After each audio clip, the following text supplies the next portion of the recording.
या मार छड़िया या जिंदा है या कोई एनकाउंटर भी कर सकते ना, बड़ी चीज़ें हो सकती हैं ना। तो मैं कह रहा हूँ that is the point of discussion, है ना।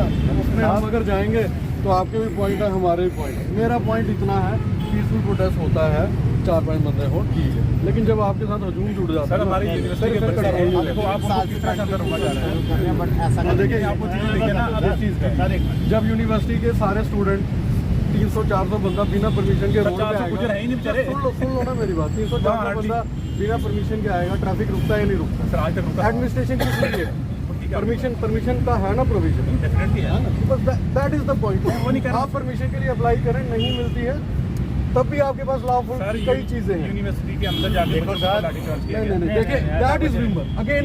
सर आप मुझे एक वीडियो दिखा दें जिसमें लाठी सर सर्कुलेटेड है सारी। आप दिखाएं मुझे, आप दिखाएं मुझे, आप दिखाएं।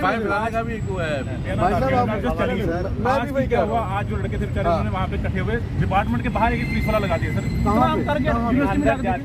भाई साहब आज पुराने ऑडिटोरियम में प्रोग्राम था, इसलिए नफरी सर फ्रंट गेट पे तो जरूरत तो नहीं है ना। कहाँ पे जो फ्रंट गेट है भाई साहब, सिक्योरिटी का प्रोटोकॉल रहता है, हमें पूरा आउटर सिक्योर करना पड़ता है, ये अभी नहीं हो रहा है। अदरवाइज भी कभी भी प्रोग्राम हो, कभी भी प्रोग्राम हो होता है। जिस एसटी बिल को सरकार अमली जामा पहनाना चाहती थी, उस एसटी बिल को लेकर के पहले भी चर्चा रही है और एसटी समाज के लोगों ने महापंचायत भी की। बावजूद उसके फिर सरकार उसको अमली जामा पहनाने की कोशिश कर रही है। देश के 25 करोड़ गुर्जर, 25 करोड़ एसटी समाज के लोग विरोध कर रहे हैं, लेकिन सरकार को फर्क नहीं पड़ रहा। अब एसटी समाज ने यह ठान लिया था कि हम यहाँ पर भूख हड़ताल पर बैठेंगे और कंटिन्यू भूख हड़ताल करेंगे जब तक हमारी मांग नहीं मानी जाती। लेकिन हुआ क्या, जो लोग इस ओर आ रहे थे उन्हें गिरफ्तार कर लिया गया। अनवर जी यहाँ पर हैं, एडवोकेट अशोक बसोत्रा जी यहाँ पर हैं। इन सबसे जान लेते हैं कि भूख हड़ताल शुरू करने से पहले ही आपके लोगों को क्यों गिरफ्तार कर लिया गया, और जब एसटी बिल के खिलाफ 25 करोड़ लोग एसटी समाज के विरोध कर रहे हों तो उसे लागू करना इतना ज़रूरी सरकार क्यों समझ रही है। अनवर साहब, आपके लोग आ रहे थे, उन्हें गिरफ्तार किया गया? बिल्कुल बिल्कुल बिल्कुल यही रिपोर्ट्स हैं अभी तक, क्योंकि उन्होंने अभी तक यहाँ होना था। आज भूख हड़ताल, लगातार भूख हड़ताल करनी थी, लेकिन जो मेन एक्टिविस्ट था हमारा तालिब हुसैन, उसे गिरफ्तार किया गया और भी कई लोगों को गिरफ्तार किया गया। और लोगों को टेलीफोन करके तमाम एसडीपीओज़ ने और जो भी पुलिस स्टेशन के इंचार्जेस हैं उन्होंने ये कहा, उन्हें बुलाया थाने में और वहाँ रोक लिया। मेरी ये मांग है कि फौरी तौर पे हमारे नौजवानों को छोड़ा जाए और उन्हें एहतजाज का मौका दिया जाए। जो जमहूरी लिहाज से जो उनका हक है वो उनका हक दिया जाए। और ये जो एक बिल, गैर कानूनी और गैर आईनी बिल ये ला करके समाज के अंदर एक बदअमनी फैलाना चाहते हैं, उससे ये चेक कर सकते हैं, उसे रोक सकते हैं और रोक देना चाहिए। आपको मालूम है पिछले दिनों महापंचायत हुई, उसमें भी इंतज़ामिया का यही रवैया रहा कि लोगों को अपने घरों से नहीं निकलने दिया, लेकिन फिर भी महापंचायत बड़े पैमाने पे हुई। पूरे हिंदुस्तान से तकरीबन तमाम तर रियासतों से जो गुजर नुमाइंदगान थे वो उसमें आए, उन्होंने अपनी बात रखी और फिर कहा कि हम पूरे हिंदुस्तान में जिस जिस रियासत से हम हैं वहाँ हम एहतजाज करेंगे। आज जंतर मंतर में भी एहतजाज हो रहा है। इसलिए सरकार को चाहिए कि इन तमाम तर चीज़ों के नताइज को मद्देनज़र रखते हुए उन्हें इस बिल को ड्रॉप कर देना चाहिए। जो सो कॉल्ड एसटी बिल है, जो सो कॉल्ड पहाड़ीज़ को एसटी में शामिल करना चाहते हैं, फौरी तौर पे उस बिल को ड्रॉप करे, उसे ख़त्म कर दे, वरना ये एहतजाज इसी तरह जारी रहेंगे। अगर बिल पास होता है तो ये और शिद्दत हासिल कर लेगी हमारा एहतजाज। हमारे तमाम तर रास्ते, चाहे वो सड़क के हों, सदन के हों, पार्लियामेंट के हों या फिर सुप्रीम कोर्ट के हों, हमारे पास तमाम तर रास्ते खुले हैं। लेकिन अच्छा यही रहेगा कि सरकार होश के नाखून ले और इस बिल को रद्द कर दे, यहीं ड्रॉप कर दे। देश कॉन्स्टिट्यूशन से चल रहा है, लेकिन धरना प्रदर्शन करना, अपनी बात रखना सबको अधिकार है, बिल्कुल है। लेकिन आप लोगों की आवाज़ को दबा देना और जैसे आपने बताया कि गैर आईनी तरीके से ये बिल पास कर रहे हैं, क्यों रहा है, आपको क्यों लग रहा है? मुझे मालूम नहीं कि सरकार की पॉलिसी क्या है और क्यों ऐसा कर रही है, जबकि कोई फ़ायदा भी उन्हें नहीं पॉलिटिकल फायदा भी नहीं है, किसी किस्म का फायदा नहीं है, एक बदअमनी फैलाने की बात है। तो इन चीज़ों से बाज रहना चाहिए।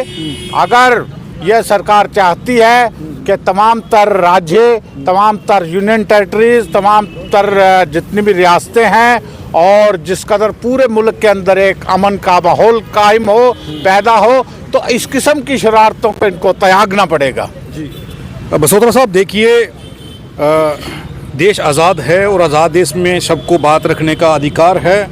अगर कोई बात रखना चाहता है, कोई पीसफुल तरीके से धरना करना चाहता है, उन लोगों को हिरासत में ले लेना या फिर लोगों को एक जगह पर एकजुट नहीं होने देना, एक समाज को बांट देना, ये कहाँ तक ठीक है? देखिए, ये जो फासिस्ट फोर्सेस सेंटर में बैठी हैं ना, NSUI का जब कोई जलसा जुलूस निकलता था तो कांग्रेस की गवर्नमेंट उनको सपोर्ट करती थी क्योंकि वो कांग्रेस के स्टूडेंट के विंग थे।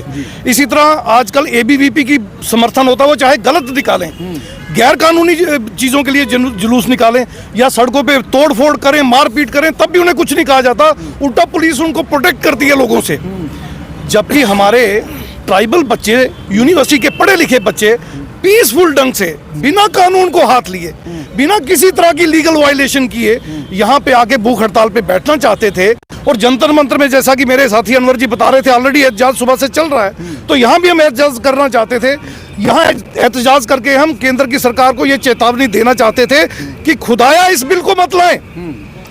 पहाड़ी एथनिक ग्रुप नाम का कोई ग्रुप है ही नहीं, ट्राइबल की कंडीशन को पूरा ही नहीं करता है। और ट्राइबल्स को जो बड़ी मुश्किल से पिछले 15-20 साल में मिला है, थोड़ा सा जम्मू कश्मीर में उनका रुतबा थोड़ा सा बड़ा है, वो भी मेन स्ट्रीम में आने लगे हैं। खुदाया इनका तरक्की का रास्ता ना रोकें, सिर्फ यही मैसेज देना था हमें। मगर आप देखें, पूरा तंत्र, LG administration, central government, home minister, पूरी ताकत के साथ उन्होंने तीनों गेट बंद करके यूनिवर्सिटी के उन बच्चों को अनलॉफुली डिटेन किया है।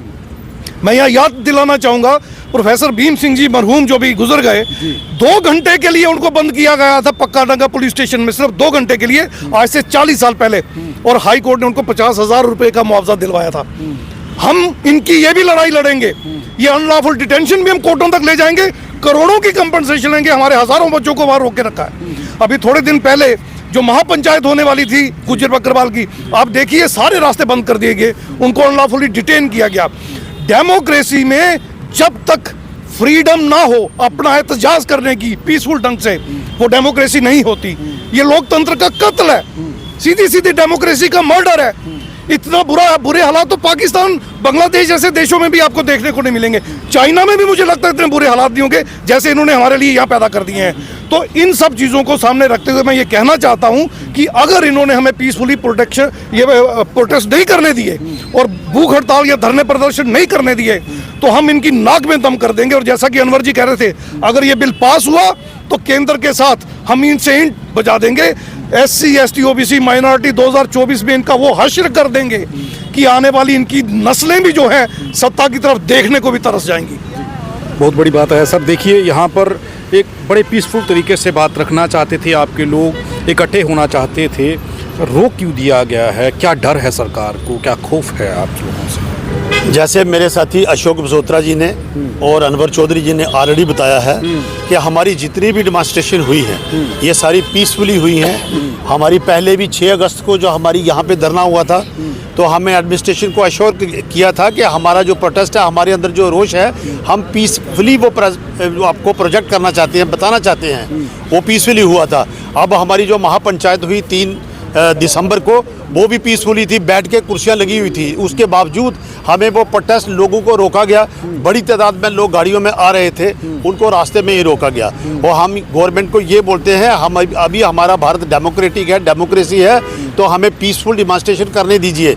जैसे मेरे साथी ने बताया, अगर ये होगा, अगर किसी को अनलॉफुली डिटेन करते हैं तो हमारा हक बनता है कि हम उस जो पुलिस चौकी होगी, जब पुलिस अफसर होगा, उसके खिलाफ भी हम मानहानि का वो कोर्ट में केस करेंगे कि हमें पीसफुल, हमने कोई पत्थर नहीं मारा, हमने कोई किसी को रास्ता नहीं बंद किया। हम बैठ के अपने जो विचार थे, जो हमारा जो शेड्यूल ट्राइब स्टेटस जो छीना जा रहा है, और जो अनडिजर्विंग लोग हैं, जो उसमें डिजर्व, जो सो कॉल्ड एथनिक ग्रुप उन्होंने बना दिया है, उसको दे रहे हैं, तो हम उसके खिलाफ धरना दे रहे थे, वो भी हमें देने नहीं दिया। ऐसा क्यों हो रहा है कि आप लोग अपनी बात भी नहीं रख पा रहे हैं? आपकी बात रखने का अधिकार भी आपसे छीना जा रहा है, जबकि आज़ाद देश में रह रहे हैं आप। यही तो हम बताना चाहते हैं।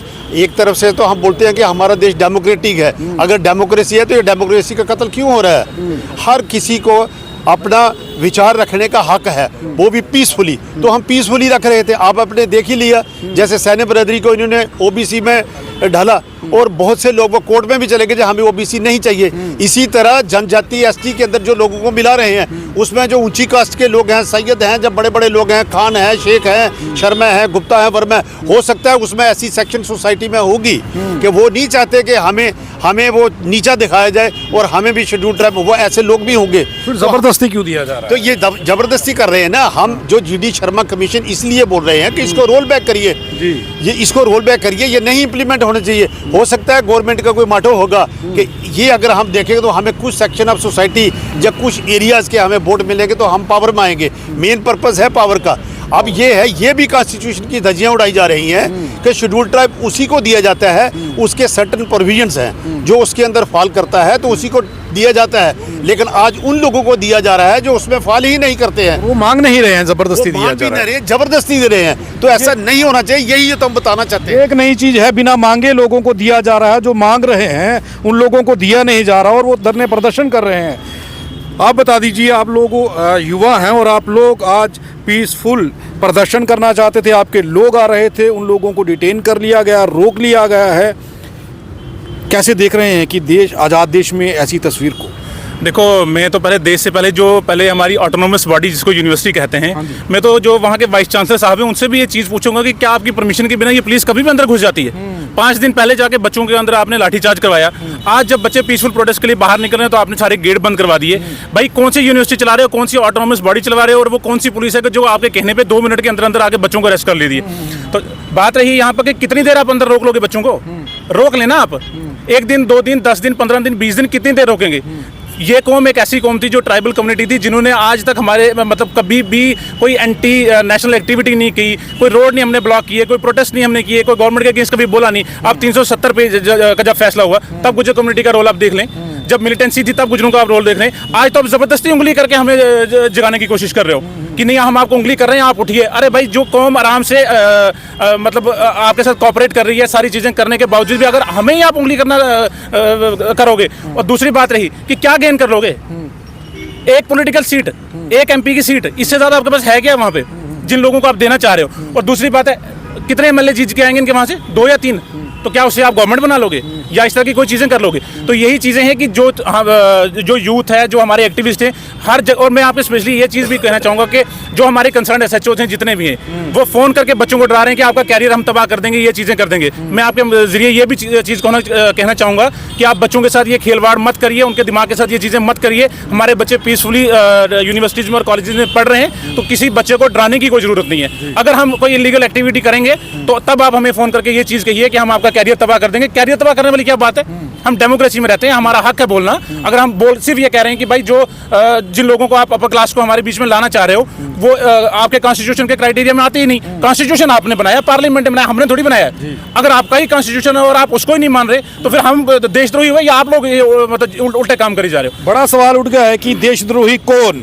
एसटी समाज जो अपना हक मांग रहा है या जो कॉन्स्टिट्यूशन की को वायलेशन कर रहा है, कॉन्स्टिट्यूशन में जो लिखा गया है उसकी धज्जियां उड़ा रहा है, वो लोग देशद्रोही हैं। मुझे बताइए कि धमकियां दे देना, डरा देना बच्चों को या एसटी समाज को दबाने की कोशिश करना, ये कहाँ तक जायज़ मान रहे हैं? देखिए, ये बात कोई भी जायज़ नहीं मानता है। जम्मू कश्मीर के और सारे हिंदुस्तान के वो लोग जो कॉन्स्टिट्यूशन ऑफ इंडिया पे बिलीव करते हैं, उन सब का ये मानना है कि जो आज भारतीय जनता पार्टी और ख़ास करके हमारी जम्मू की एडमिनिस्ट्रेशन जो चीज़ें कर रही है वो सबसे बड़ा गैरकानूनी काम है। जनाब, जम्मू कश्मीर की गुजर बकरवाल कम्युनिटी को इसलिए सज़ा दे रहे हो कि वो हिल काका जैसी जगह में जाके इंडियन आर्मी के साथ बंदूक उठा के खड़ी रही, इसलिए सज़ा दे रहे हो कि इस कौम के नौजवानों ने कभी पत्थर नहीं उठाया, इसलिए सज़ा दे रहे हो कि कभी हमने देश के खिलाफ नहीं बोला।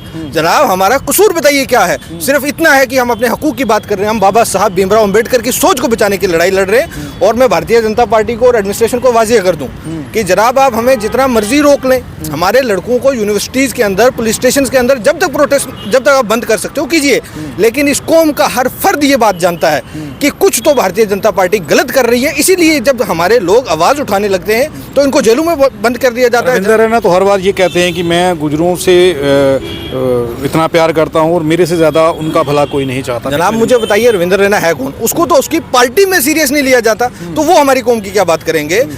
आप मुझे बताइए कि परसों 3 दिन पहले भारतीय जनता पार्टी के राज्यसभा के एमपी प्रेस कॉन्फ्रेंस करते हैं। अरे जनाब वो कोई बैरिस्टर नहीं थे, वो कोई बहुत बड़े लीडर नहीं थे कि उनको राज्यसभा में लिया। उनको भी इस कौम की वजह से रिजर्वेशन मिली, उनको भी इस कौम की वजह से पार्लियामेंट में बिठाया, और वो लोग आज इस कौम को गुमराह कर रहे हैं। इसलिए मैं रविंद्र रैना हो या कोई भी हो, उन सबको ये दरख्वास्त करता हूँ कि इस कौम को झूठे वादे और झूठे सपने दिखाना बंद कर दो। ये कौम अपनी लड़ाई लड़ना जान चुकी है। एक बड़ा सवाल उठ गया है कि देश में संविधान की धज्जियां उड़ रही हैं।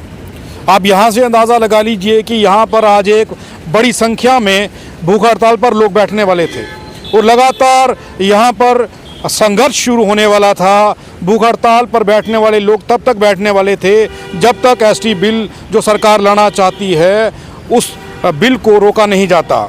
लेकिन हुआ क्या कि यहाँ पर आने वाले लोगों को डिटेन कर लिया गया और जो यहाँ पर आना चाहते हैं उन्हें धमकियाँ दी जा रही हैं, ये लोग ऐसा बता रहे हैं।